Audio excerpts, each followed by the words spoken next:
should Kyler Murray want to play for the Arizona Cardinals? Absolutely. Absolutely want to play with him. You think about the Arizona Cardinals, you think about this coach. That's not the way you should look at it. First, let's address one of your points in your Whitlock. He shouldn't have renamed the norm. I knew you would jump on that, the fact the cell phone break. That is, yeah, but it's just a break. And it was something that was happening when I played, Take 5. He just renamed Take 5. And now guys are going to go to social media, and we obviously know that the connotation in the workplace with social media means you're distracted. But at the same time, when I played, if we didn't take that 5, those vets started to nod off. You think about just the norm of the room, man. We're going through adrenaline deficit. We just ate a huge breakfast, worked out, and then we're sitting there and we're watching film with no voice. Guys need to be recharged. You need to be refueled. You need to just take a little break. So renaming that is where he stepped in it with that. But let's talk about why Kyler Murray should be excited to play for this situation.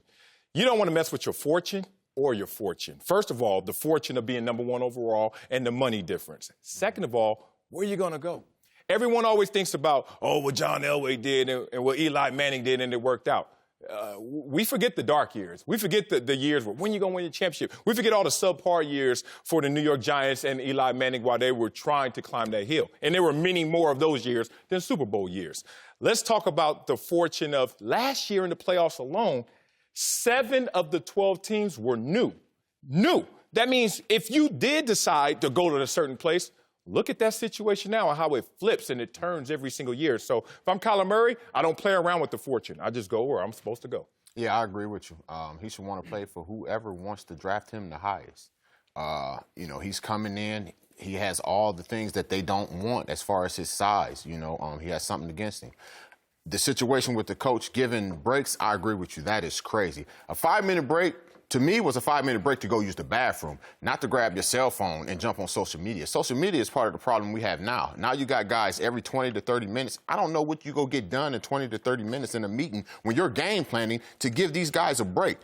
You're getting paid millions of dollars. You can't sit in there and focus and concentrate and be a true professional. That's one of the things you got to learn when you get into this league. You have to be a professional. You have to change the things you did in college. It's not going to work now in the professional league. You have to learn to sit there and be able to go through that. So him doing that, I agree with you. That's crazy. It's asinine. Yeah, I felt like there was 2 different points there, to talk about and to argue.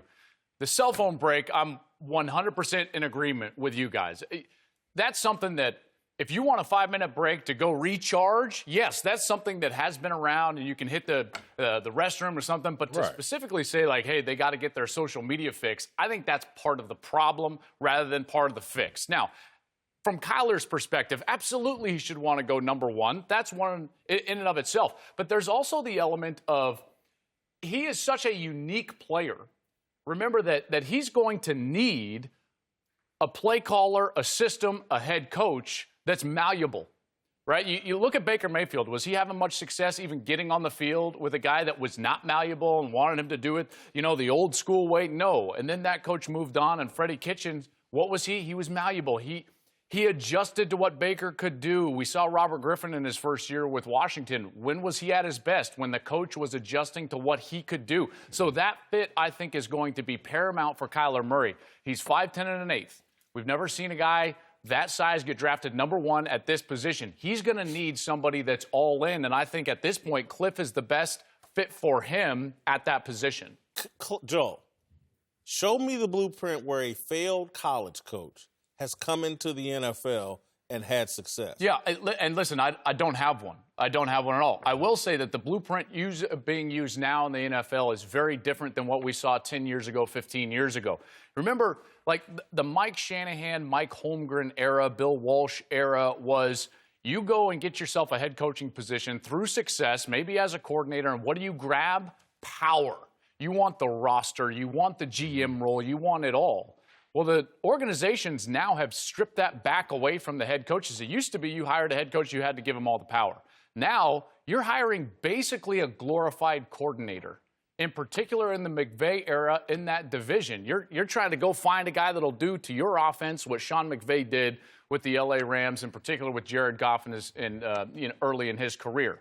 So now you're hiring a guy that's essentially a glorified coordinator, and in that role, I think Cliff can actually be very successful. If you're telling me he's got to be Bill Belichick, No, that ain't going to be the deal. But if he's just in a very specific role, I think that it might be able to work. He's playing in the Big 12. He's got this high-powered offense, and it doesn't produce the results that you're looking for. But I think that now speaks he's to my going point. on to the NFL. But, Jason, I think that speaks to my point. In college, you've got to be the CEO. If you're asking Cliff to be the overarching governing body, if you will, of that organization, it's not going to work. And in college, that's what you have to be, right? You've got to be over the recruiting and over the defense and over everything.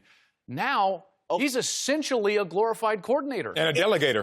Yeah, a delegator. You really dispense the power to coordinators. You can oversee it. You're not all in on it? No, I'm not But were you all in on a Sean McVay who had nothing but a coordinator efforts, and then they asked him to be a head coach, and they were the skeptics for him. I would be more in on him because he hasn't failed at a head coach position which is amazing on this dude. Which is amazing that to me. Has failed. Which is amazing to me because, to me, I'm in a pass-fail mindset. That means if you haven't done it, then I'm going to wait to see if you can do it. Versus you did it at a different level and didn't succeed, but there were different. And I'm going to give you more money at a bigger position. Hold on, there are different attributes. As Joel just said, they're asking you to do so much more at the collegiate level than they are maybe at the pro level as a head coach. I disagree. And Joel is the expert. And so Joel knows more about college football than I do. Well, NFL coaches are on private jets every other weekend going to somebody's mother's house. I get it. It's a lot more. But I'm just going to say, to act like he has no CEO powers coming to Arizona, when I just heard the man yesterday say, as the CEO, I'm going to install social media breaks for my team. That's not just an offensive coordinator. That's a guy that's setting a tone for his team, and he just I've heard every mature, rational football player say, you know what, this social media thing is a problem. We have way too much players diving into their social media rather than diving into the culture of football and their teammates. Like, if I'm the owner of that team, I'm like, he's going to do what? Hey, we got to come up here. You got to talk to me. Yeah, rename it. Simple renaming it. But let's not act like you can't get nothing done in 20 or 30 minutes. First of all, you can efficiently. You've been in the Don't think you get smarter because you sit in the library. You got to do your work and you got to be efficient. So you don't need more than. First of all, the cramming effect. We don't even need to go deep into this. It's okay to recharge as you do in weightlifting. Yes. Let's use something physical. You break yourself down to build yourself up. How do you build yourself up? You recharge. I don't reset. go in the weight room for 15 minutes and then come intensity, out hit, high intensity intervals. You can't even do nothing for 15. You need at least 20 minutes of straight work before you get any type of fat. What are y'all doing for 20 minutes? I don't understand. If you did want to debate, right, the merits of Cliff, I would speak to the fact that normally coaches that are successful as a head coach in their background have cut their teeth on both sides of the football at some point, right? I mean, they were defensive analysts before they were offensive coaches and then offensive coordinators. Cliff never really had that. That was my knock all the time with him at Texas Tech. He was very different than, let's say, a Scott Frost, who even played defense after he graduated from Nebraska. He played for Bill Walsh at Stanford first, then Tom Osborne. He played for Bill Belichick. He played for Mike Tomlin. He had a wide swath of experience in football before he got a head coaching job at UCF and then now Nebraska. You compare that to Cliff, he was a quarterback, then a coordinator, then a head coach who called the offensive plays. He's been in the same lane, right? So if I was concerned, that's what I would be concerned with, is that he hasn't cut a wide swath in terms of experience in the game on both sides of the football. I want to go back to Kyler Murray. And I think the leverage and the power that he and his dad are not taking advantage of. And this is why I said the John Elway analogy is good, because John Elway was a big-time baseball prospect that could have went to the Yankees. And Jack Elway tapped into that and forced his son away from the Baltimore Colts. And whether we like it or not, that was a damn good decision. Bob Irsay running the Colts was a disaster. And that was a smart decision by Elway to use that. This kid has the same leverage, highly coveted in baseball, had a great contract from the Oakland A's on the table. He's seen as the number one pick, won the Heisman Trophy. If him and his dad, and again, this is where I go, but we talked about yesterday about the agent and who's the agent serving, and the agent is representing the head coach and this quarterback.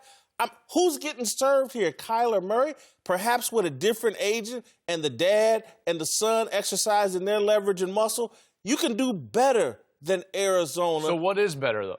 Let's say for the sake of argument, we all agree on that. Which I'm not. We don't, but what is the alternative? I mean, what's the other option, right? Is he waiting for? Hey, what's team? Here's the thing: is it the Giants? The five teams that were mainstays in the playoffs last year, we were talking about earlier: Eagles, Rams, Chiefs, Saints, Patriots. Quarterbacks. Like, if you try to play with your fortune, say I'm going there. Like you could have said, I don't want to go to Cleveland. Now, if you look at Cleveland, you're like, damn, I should have. When I got drafted, Buffalo was running the 90s. We know the 49ers, the Cowboys. I played for two of those teams. Didn't do squat. Like you could say, I'm going to go to the teams that are running it in that current moment, and then you flip in the couple years. I'm looking at Let's say he says, I want to go to the Giants. Yeah. Giants don't want him. Why? Because Gettleman is stuck in the past. If you don't check 6'2", he ain't drafting you. So, I don't know how much leverage, as you say he has, I don't know how much leverage there is.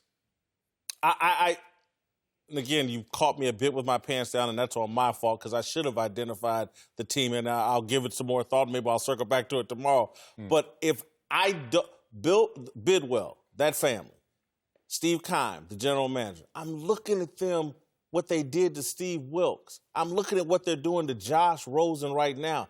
I can find better partners than them. I'm looking at them go out and give Kingsbury this job, and he flat out just doesn't deserve it. I can find a better partner than them. Listen, and let's say for the sake of argument we agree, I'll go do an old adage my dad, who was a former Marine, used to say. He's like, never quit your job unless you got another one. And here's a kid that's got the leverage. I don't know who the other what's the other one is. You're as faithful as your options. What are your options? Because right now, Arizona's in, right? Yeah, Arizona's chips are going into the middle of the table. And if you're Kyler, I think that's your best option. Yeah. To answer your question, right? I mean, what is his best option? I think Arizona's his best option. Look, and again, I don't even know where Tampa Bay's drafting at right now.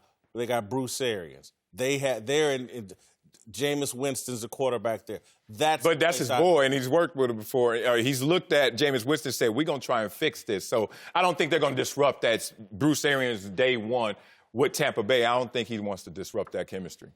I'll just say this. I'm not afraid to go it alone. Or, like I'll dismiss someone before I have the next one in place. Hey, that's why they ain't gave you a head coaching job. Super single over here. You know what you're toying with at that point? When you're sitting there and picks 15 and 16 are rolling off the board and you start thinking about your bank account. Aaron Rodgers' face. You know what I mean? Remember that day? I don't think he would get past Oakland, and Oakland would have to move Carr. So there are partners there potentially. But, boy, you're playing with fire there. You got somebody all in at number one, you take it.